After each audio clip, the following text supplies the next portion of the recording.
Today, I want to speak from home. I am an elected leader. I am not nominated. Na watu wenye walinipigia kura ndio hawa.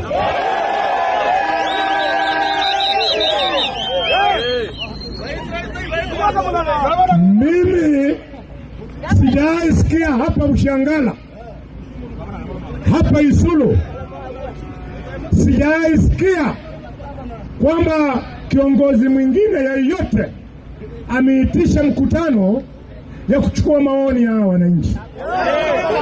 Alikuwa mimi peke yangu. Nilipewa pesa na seneti, niliomba seneti, nikatengeneza mkutano Isulu Primary School, nikamsikiza na tukasema kwamba maneno ya kuhama kutoka kwetu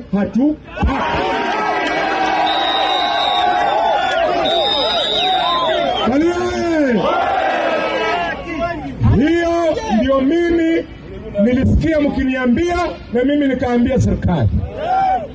Sasa nikiangalia nyuma, MCA aliyopigiwa kura na nyinyi, MP aliyopigiwa kura na nyinyi, hawataki kutembea na mimi kwa sababu wanatafuta personal agenda yenye wao wenyewe watafaidika na watu wetu waumie. That I cannot support.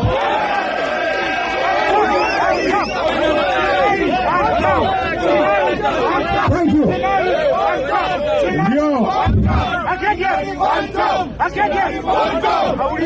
Ndio ninasimama hapa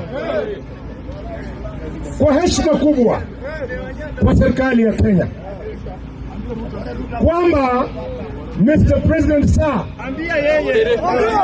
umeambiwa kwamba serikali yako imetafuta mwekezaji wa 60 billion anataka kuweka hapa, na umeambiwa kwamba yule mwekezaji ambaye sisi tunamjua kama Shanda Gold, yeye ameshindwa kuingia hapa kwa sababu mimi nimepinga. Mr. President, sikia vizuri.